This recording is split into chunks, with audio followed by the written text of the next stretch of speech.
के श्लोक में भगवान ने बताया कि त्रैविद्यामां सोमपाः पूत पापा। माम मतलब मुझे त्रैविद्या सोमपा पूत पापा,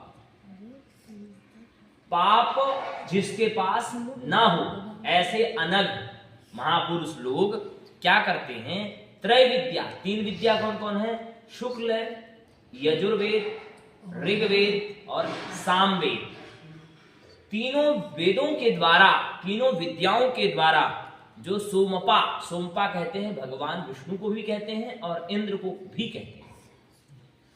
तो क्या करते हैं जो लोग, यज्ञैहि इष्ट्वा, यज्ञैहि मतलब यज्ञ के द्वारा, किसके द्वारा, यज्ञ के द्वारा जो यजन करते हैं, किसका, भगवान का, और यजन करने के कारण वह स्वर्ग लोक की जब इच्छा करते हैं, किसकी इच्छा करते हैं, जब स्वर्ग लोक की इच्छा करते हैं, और जब वह उनका पुण्य जब बढ़ जाता है, ते पुण्य आसाद्य सुरेंद्र लोक, अगर उन्होंने मेरे निमित्त अगर यज्ञ किया है, यानी परम पुरुष परमात्मा के निमित्त यज्ञ किया है, तो भी वह कहां जाते हैं, स्वर्ग को प्राप्त करते हैं। किसको प्राप्त करते हैं, स्वर्ग को प्राप्त करते हैं। और जो सुरेंद्र, जो इंद्र के निमित्त जो उन्होंने किया, स्वर्ग के लिए अगर उन्होंने किया, तो वह उसको प्राप्त करते हैं, इंद्र को प्राप्त करते हैं। पर मेरे भगवान विष्णु के निमित्त कौन सा यज्ञ हमें करना चाहिए, तो निष्काम यज्ञ करना चाहिए, ठीक है। और वही लोग वहां पर जाकर के जब तक पुण्य रहता है तब तक आसाध्य वहीं पर वह रहते हैं, स्वर्ग में रहते हैं। अस्नन्ति दिव्यान दिवि देव भोगान, अस्नन यानी खाते हैं, फिर क्या, दिवि भोगान, दिवि देव भोगान, जो भोग देवताओं को मिलता है और वही भोग उन लोगों को भी स्वर्ग में प्राप्त होता है। और जैसे ही स्वर्ग का पुण्य उनका क्षीण होता है, वैसे फिर वो पृथ्वी में आते हैं। परंतु भगवान यज्ञ के बारे में ये कैसा अटपटा सा सवाल बोल रहे हैं, ऐसा नहीं, ये कह रहे हैं भगवान कि कर्म भी दो प्रकार के, कर्म कितनी प्रकार के होते हैं, दो।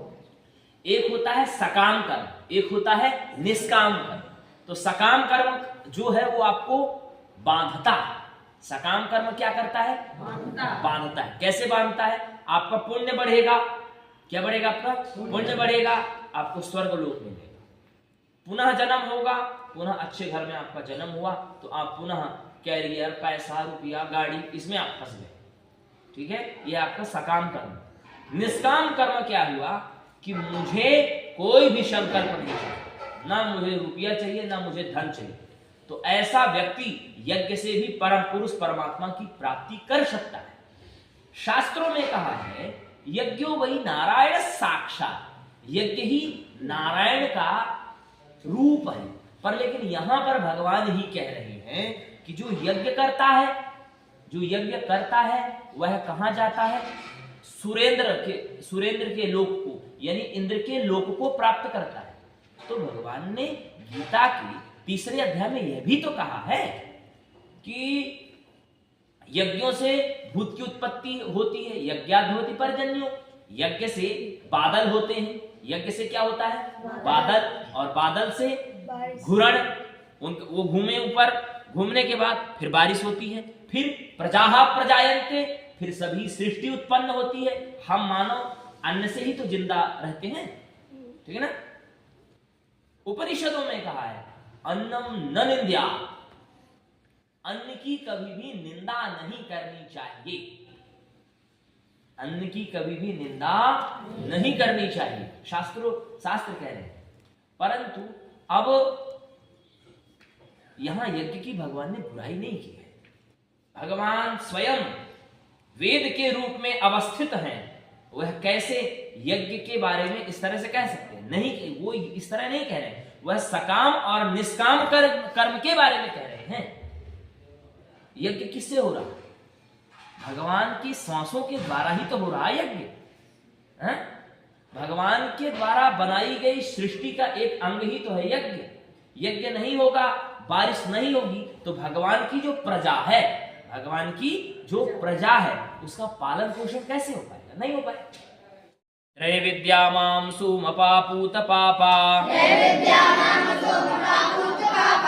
यज्ञैरिष्ट्वा स्वर्गतिं प्रार्थयन्ते ते पुण्यमाशाद्य सुरेन्द्रलोक